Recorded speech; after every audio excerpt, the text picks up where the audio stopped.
Hello and welcome back to the Beautiful Things channel. Today I'm going to talk to you about twin needles, what they are, why you would use them, how you use them and what they do. So it may be that you know all of this, in which case you can just switch off and come back on another day, but you could learn something new. Twin needles look something like this. A single shank that's inserted into your sewing machine with two needles coming down from the base. They come in various different types. The ones I'm going to talk to you about today are stretch twin needles and woven twin needles, or as they're sometimes called, universal twin needles. I don't favour a particular make, I just happen to have these in my stash. Now, let's start with the stretch twin needle. A stretch twin needle commonly gives you what you have around the hems of any t-shirts or sweatshirts that you may have in your cupboard. Now, if they've been bought and not made, then they've probably been hemmed on a cover stitch machine, but it gives a very similar effect to a twin needle. So let me show you my t-shirt. So you can see on the front here, there are two lines of stitching.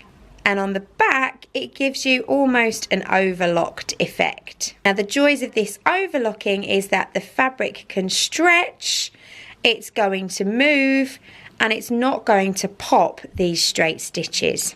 A woven twin needle, however, is purely decorative, and it's predominantly used when you're top stitching jeans. By having two needles very, very close to each other, it just gives you a really nice finish. I'll show you my pockets. So here's my jean pocket. You can see there's lots of different top stitching going on, but if you look around the very edge, you've got this nice, even two lines of top stitching.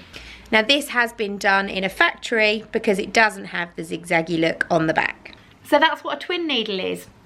To be honest, they're really easy to use. You just thread it up in exactly the same way you would your normal sewing machine, except you're going to need two spools of thread. Let me show you. Now, you want to have a look in your machine's bits and bobs, all the paraphernalia that comes with it. You might have something that looks like this. A lovely little plastic stick. You then need to find the hole on the top of your sewing machine or the side of your sewing machine that your stick goes into. In my case, it's right here.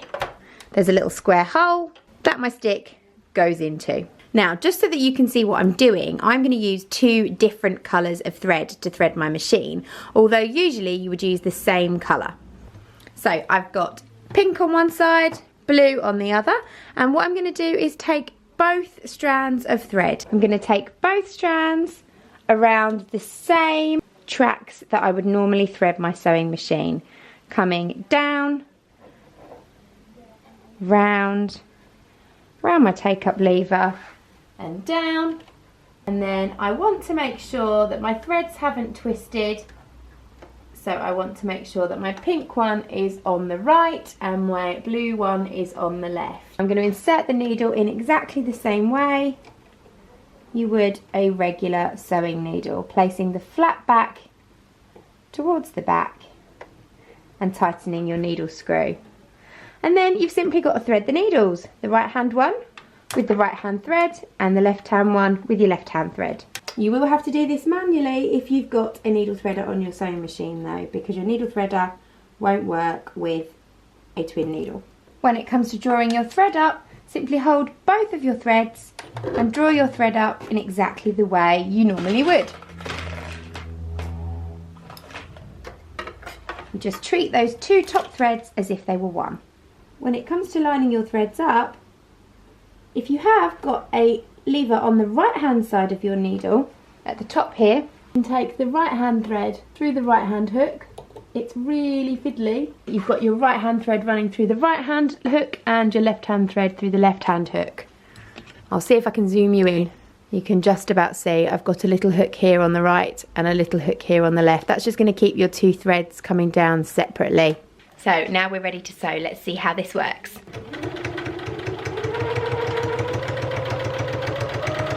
So you can see it's given me two lines of stitching. Now they're rather wibbly wobbly lines of stitching, and I'm going to tell you what you can do to rectify that in just a moment.